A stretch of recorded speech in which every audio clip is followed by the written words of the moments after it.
appuntamento è il rapporto sullo stato delle foreste e del settore forestale in Veneto, e non è tanto la presentazione del rapporto, in quanto il volume l'elaborato non è finito, è la presentazione del progetto, dell'idea, dell'intenzione, di tutta la fase dei lavori che stanno per avere inizio. È un progetto che Veneto Agricoltura svolge per conto della Regione Veneto, quindi alla piena collaborazione della Regione Veneto. Infatti interverranno con noi anche la dottoressa Isabella Pasutto, che rappresenta la Regione Veneto, e il dottor Paolo Mori di Compagnia delle Foreste. Perché Compagnia delle Foreste? Perché Veneto Agricoltura ha inteso avvalersi di un soggetto qualificato ed esperto su questo argomento. Avete presente, molti di voi conosceranno il rapporto nazionale editato nel 2019 sullo stato delle foreste e del settore forestale, per l'appunto, curato da Compagnia delle Foreste, come peraltro anche altri rapporti regionali. Quindi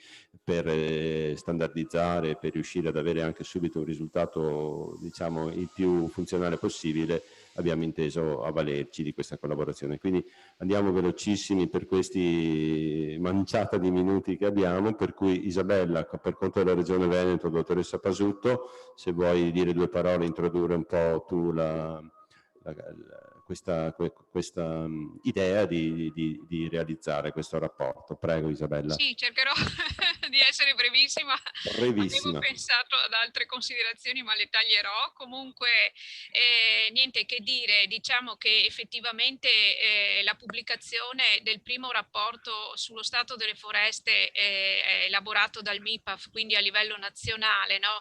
Elaborato in collaborazione ovviamente con le regioni, con diverse istituzioni private e pubbliche del mondo forestale, effettivamente ha risvegliato un po' in tutti noi, penso, la consapevolezza che se si vuole perseguire una politica forestale effettivamente corretta ed efficace è necessario avere la conoscenza del comparto forestale, no? Del nostro, quindi dell'intero nostro settore.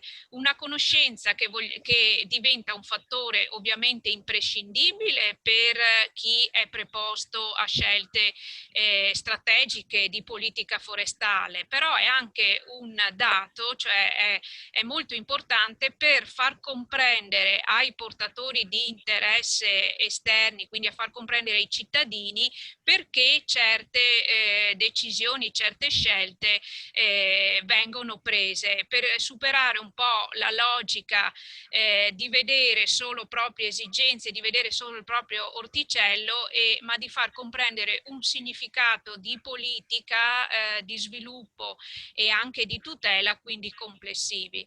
In effetti, diciamo che un po' quello che mi sento di dire a livello regionale, purtroppo nel nostro mondo forestale c'è più la logica, cioè non c'è la logica, pardon, dell'unione fa la forza, ma c'è un po' la mentalità fortemente campanilista, no? Di vedere ciascuno le proprie esigenze. Manca, per quanto riguarda il nostro punto di vista, parlo come amministrazione, mancano delle organizzazioni forti, diciamo rappresentative, che facciano presente quelli che sono i fabbisogni, no? E collaborino quindi in modo costruttivo a che certe politiche, certe decisioni vengano prese a livello, diciamo, regionale. Invece abbiamo sempre a che fare un po' con voci sparse, con voci che arrivano così un po' lamentose, ma non, ripeto, rappresentative.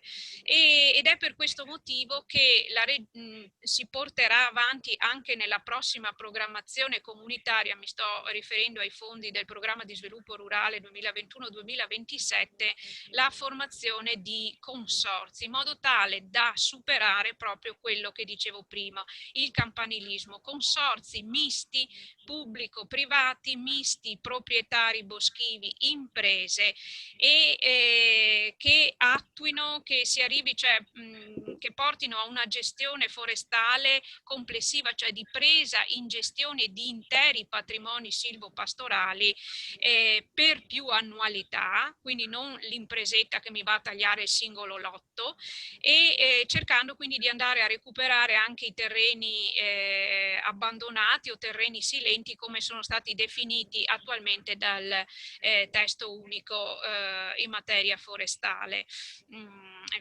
di foreste e filiere forestali. Ecco, questo. Ci sono diversi progetti che la Regione sta portando avanti, vedi il discorso di aver rifinanziato la pianificazione forestale, finalmente ci sono i fondi che soddisfano le richieste di finanziamento di tutti i piani di riassetto, dopo aver avuto per anni i piani sommari per mancanza appunto di fondi.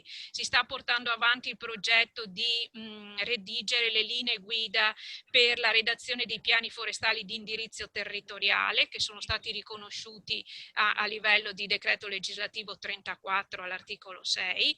Abbiamo parlato prima del mondo della formazione professionale, abbiamo inserito le figure professionali dell'istruttore e dell'operatore forestale nello standard, cioè nel nostro repertorio regionale degli standard professionali, e anche questa è un altro obiettivo raggiunto. Ci sarà anche una revisione dell'albo delle imprese forestali così come lo conosciamo adesso, per cercare di uniformarlo al registro nazionale EUTR, cioè quello dell'European Timber Regulation, che ancora non è vigente ma verrà presto attivato a livello ministeriale.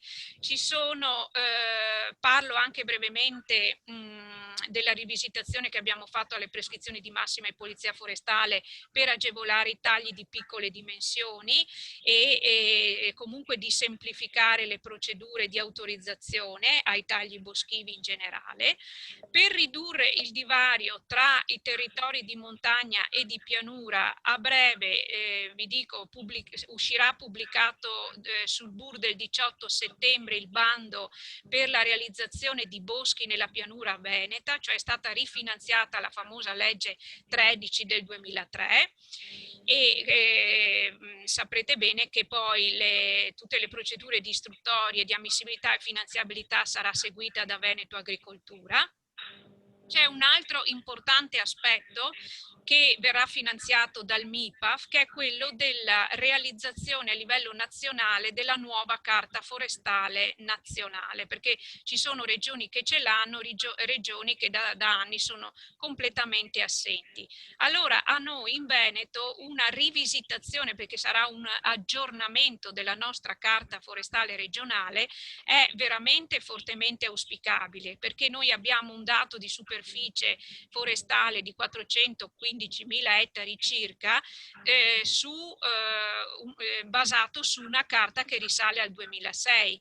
Ovviamente questo dato non è aggiornato, quindi è senz'altro sottostimato. Avere già un aggiornamento in questo senso sarebbe molto importante, perché ci sono addirittura fonti dell'inventario nazionale del carbonio che parlano addirittura che dovremmo arrivare ai 480.000 ettari di superficie forestale regionale.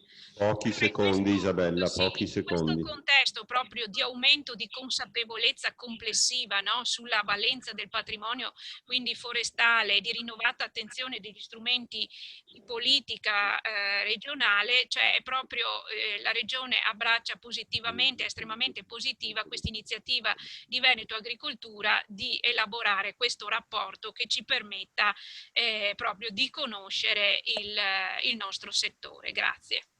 Grazie a te, andiamo via velocissimi. Prego, dottor Paolo Mori, vediamo un po' come sarà articolato questo rapporto. Prego.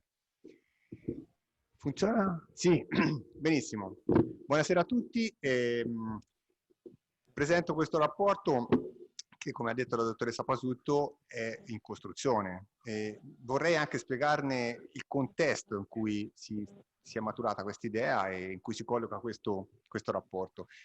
Il sottotitolo è appunto uno strumento per conoscere, decidere e crescere. E a proposito di questo, se mettete la seconda diapositiva per le persone presenti in sala, per decidere bene bisogna conoscere bene. Vi faccio questi esempi. Se qualcuno vi dicesse compra un paio di scarpe, che scarpe comprereste voi? Innanzitutto che numero di scarpa? È una scarpa da uomo o da donna? Una scarpa sportiva, da montagna, da città? Compra un paio di scarpe, non vuol dire niente. Come dire, fai una buona politica. Non vuol dire nulla se tu non conosci. La stessa cosa vale per prenota un biglietto aereo. Per chi? Per dove? In quale linea vuoi volare? Non lo sai, non vuol dire nulla. La stessa cosa. Noi si continua a parlare di fare politica con la politica dell'amico del politico di turno. E non funziona così. Anche nelle nostre famiglie, quando prendiamo una decisione, conosciamo l'obiettivo per cui prendiamo quella decisione e conosciamo il contesto all'interno del quale questa decisione la prendiamo. E quindi prima si conosce, poi si decide come farlo e quando farlo. Questa è la procedura che fa qualsiasi buon padre di famiglia, qualsiasi impresa e qualsiasi buona amministrazione. Funziona così. Purtroppo per il settore forestale in Italia e in moltissime regioni non ha funzionato così fino a questo momento. Il ruolo dei rapporti sullo stato delle foreste è questo. Cominciamo a conoscere un po' meglio il nostro territorio, ma non solo le foreste, perché conoscere le foreste da sole non basta. È importante conoscere il settore che ruota attorno alle foreste, tutto, non soltanto il taglio del bosco, tutto quello che può portare ricchezza, reddito e benessere. È lì che si decide la politica. Ed ecco perché, ad esempio, a livello mondiale, con decisioni politiche molto labili ovviamente, però la FAO sono anni e anni che produce dei rapporti che cercano di fare un quadro di quello che è lo stato mondiale delle foreste. Il Canada sono oltre 20 anni che produce un rapporto sullo stato delle foreste come un biglietto da visita per la buona gestione non solo delle foreste, ma di tutta l'amministrazione pubblica canadese. Loro si basano sulle foreste per far conoscere bene il Canada, per fare in modo che la gente vada ad investire, a vivere in Canada, fanno conoscere le loro foreste. E fanno anche dei quadri per spiegare come se le gestiscono, per spiegarlo a noi, anche a noi italiani. Cioè questo rapporto ci arriva ogni anno e arriva nelle case, delle case editrici, nei centri di formazione. Arriva questo rapporto canadese in inglese e francese, ovviamente, lo fanno in queste due lingue, però loro lo usano non solo per pianificare al loro interno, ma anche per promuoversi verso l'esterno. E rapporti di questo genere sono nati anche nelle regioni. Ad esempio, in Toscana dal 2005 si è iniziato a fare questo tipo di rapporti. Poi, come sapete, in ogni amministrazione regionale dipende molto dal tipo di dirigenza, dal tipo di organizzazione. Per 5 anni consecutivi, ogni anno è stato fatto il rapporto, poi sono cambiati alcuni equilibri interni, ci sono state altre priorità e quindi è stato fatto ogni 3 anni.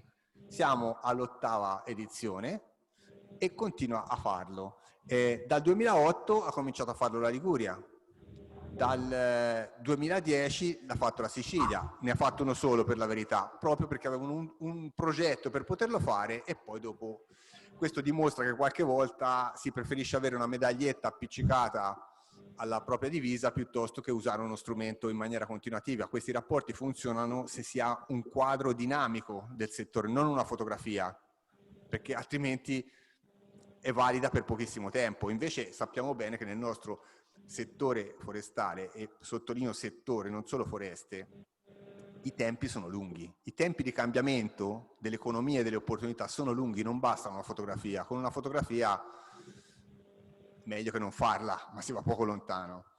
E nel 2007 anche la Lombardia ha un suo rapporto sullo stato delle foreste, l'Alto Adige lo fa da molto tempo, il Trentino dal 2009.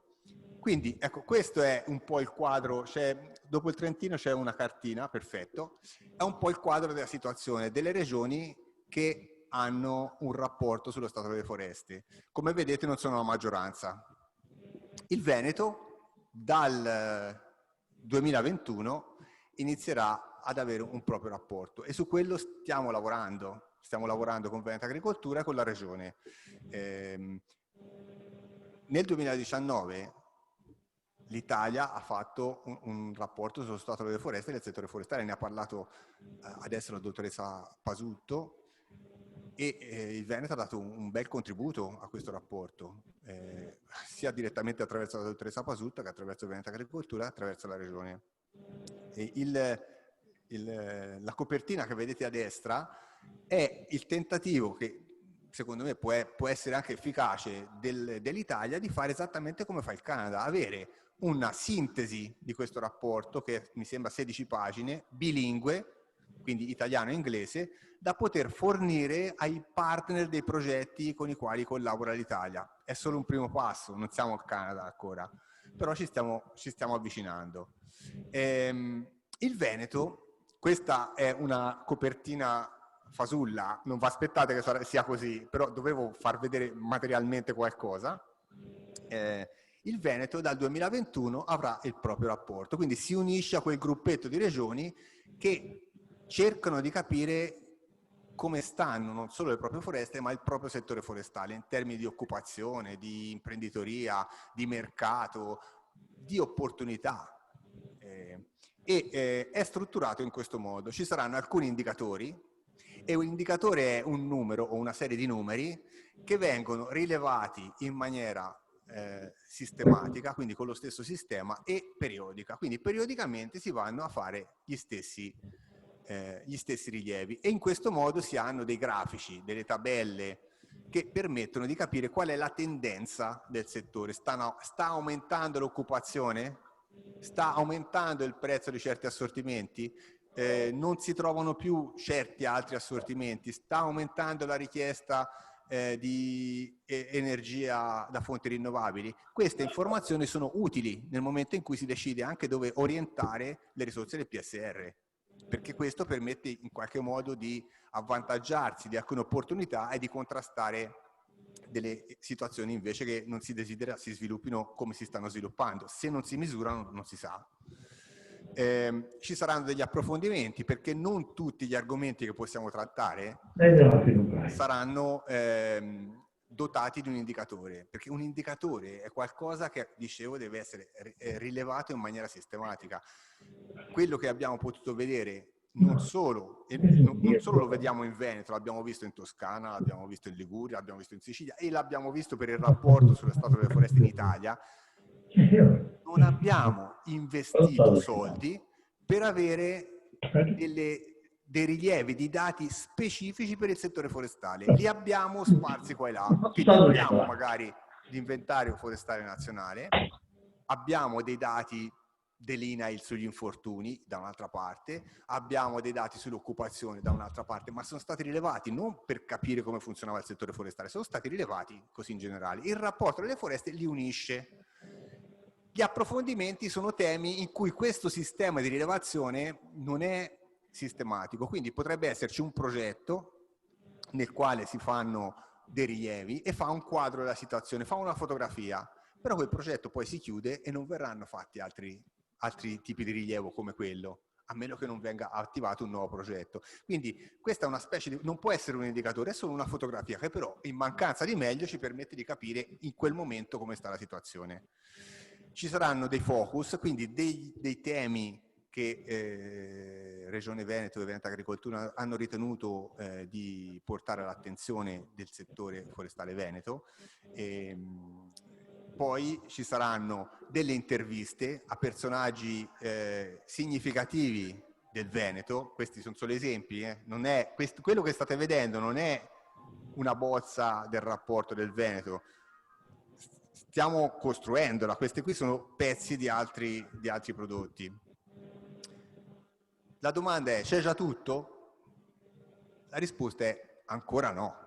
Ancora no, ci stiamo lavorando, molti dati sono in molti uffici diversi, quindi vanno rintracciati, molte sono esperienze con progetti di vario genere che però finiscono, e alcuni temi sono da approfondire e da conoscere meglio, quindi stiamo cercando di dargli un ordine, perché in questo momento sono tutti dati sparsi in vari uffici, in varie parti della regione, in vari contesti proprio specifici progettuali, e stiamo facendo un quadro complessivo.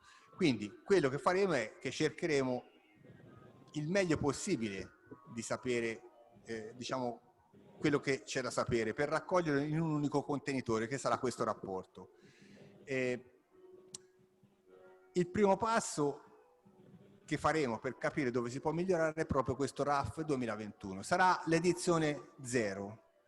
Da qui capiremo cosa c'è, cosa sappiamo e cosa invece potrebbe essere importante sapere e ancora non sappiamo. Quindi un po' quello che è stato spiegato anche dalla dottoressa Pasutto è usare queste informazioni per andare avanti.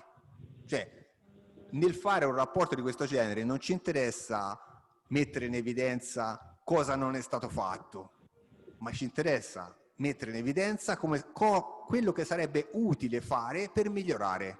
E per poterlo fare andiamo a vedere dove non abbiamo informazioni, oppure dove abbiamo informazioni e vediamo che la tendenza non è quella auspicata e lì si interviene. Ecco, questo io mi fermerei qui, è un po' lo spirito con cui viene fatto questo rapporto.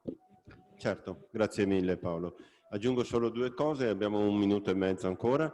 La tempistica, qui è brutto fare promesse, crediamo orientativamente nell'arco di un semestre di riuscire a chiuderlo questo lavoro, non vorremmo arrivare a presentarlo sotto l'albero di Natale dell'anno prossimo, quindi insomma speriamo di chiudere con le N copie alla stampa nella primavera dell'anno prossimo. Una seconda considerazione, che con tutti, Paolo metteva in evidenza quanti soggetti sono coinvolti in questo recupero dei dati e delle informazioni, moltissime, decine e decine di soggetti ai quali abbiamo inviato delle richieste formali di disponibilità, alle quali ovviamente devono far seguito anche proprio del recupero concreto di questi dati. Abbiamo riscontrato finora una grande disponibilità e oserei dire quasi un entusiasmo, anche se la parola è un po' eccessiva, proprio perché almeno i colleghi di tutti i vari apparati, dalle università, alle camere di commercio, all'INAIL per quanto riguarda gli infortuni, i colleghi delle varie strutture regionali,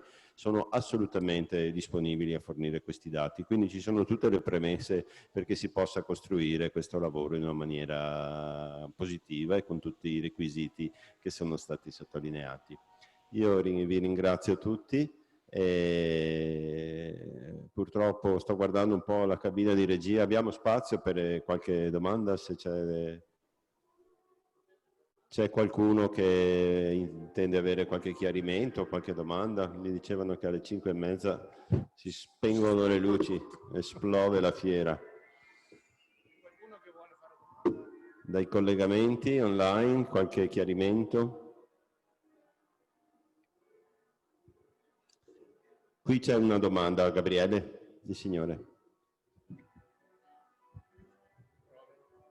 So che è un tema che potrebbe esulare dai grandi obiettivi programmatici che vi siete posti voi come Regione Veneto e con la Compagnia delle Foreste, ma non voglio lasciare questa occasione di incontro oggi qui a Longarone, io vengo da Tolmezzo, senza aver sottolineato un aspetto che chiedo sia sviscerato anche in questa occasione e anche grazie alla collaborazione con Paolo Mori. Intendo riferirmi al grave problema che abbiamo sul nostro contesto alpino in questo momento, in questi mesi. Mi riferisco al bostrico che sta letteralmente mangiando le nostre pecette alpine e montane. Per cui chiedo che in questa occasione di Longarone si ponga un punto per affrontare questa tematica non solo a livello regionale ma anche a livello nazionale, come parimenti ha fatto l'Austria, che con apposita legge nazionale ha calato sugli 8 land austriaci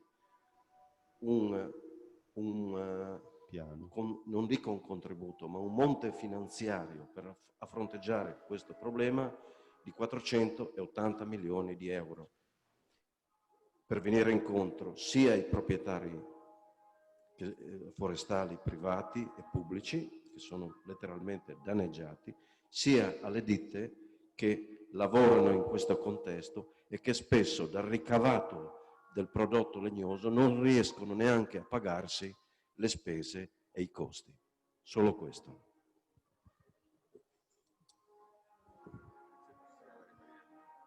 Sì, direi che non c'è nulla da ribadire, posso solo aggiungere che sono in corso delle indagini, degli studi, quindi degli stanziamenti di finanziamenti appositi proprio per monitorare e studiare l'evoluzione del fenomeno che purtroppo, ahimè, è molto grave, probabilmente la terza stagionalità l'anno prossimo sarà ancora più grave. Non ci sono di certo questa ammontare di disponibilità finanziaria che ha citato il signore di centinaia di milioni di euro.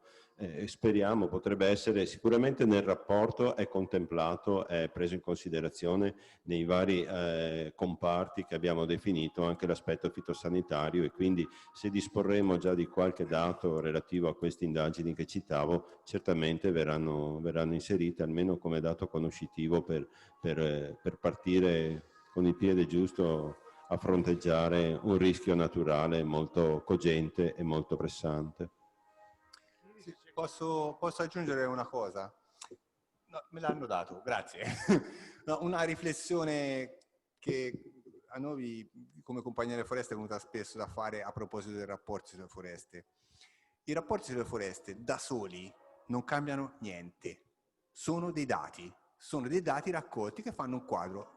Poi le cose cambiano perché le persone li leggono, prendono atto che qualcosa può essere migliorato e magari andando davanti al decisore del momento con quei dati gli dicono: vedi, io ho bisogno che questa cosa cambi, siamo in X, vorremmo che questa cosa cambiasse. Se ci sono queste informazioni è più facile, soprattutto se è un documento ufficiale, poter diciamo avere una chance in più, ma da solo il rapporto purtroppo non cambia nulla, è solo una raccolta di informazioni.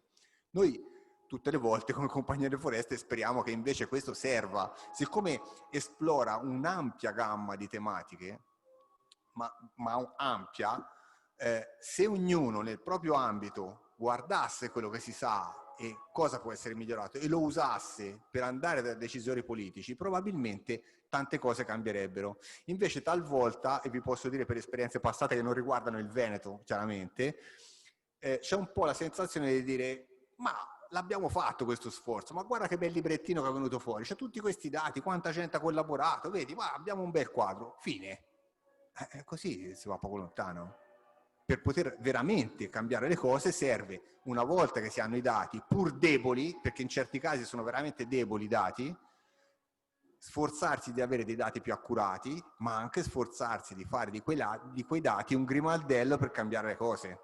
Questo fa la differenza. A proposito del bostrico, io credo che di questa cosa si sia parlato dopo una settimana che era successa a Vaia, quindi teoricamente ci dovrebbe essere qualcuno preparato a sapere che arrivava, o che perlomeno la probabilità era molto alta. Io spero che questo sia successo anche a Roma. Io credo che gli sia stato detto anche quando c'è stato il convegno a Biella nel 2019 all'inizio. Vediamo, ma però sarebbe il caso di andare a tirare la giacchetta a qualcuno prima che le cose, invece che aspettare che succedano, cerchiamo di tirarla sta giacchetta. Sì, lo possiamo fare lo speciale su Sherwood, però qualche volta conta anche alzare il telefono e andare. Io ho finito, scusate.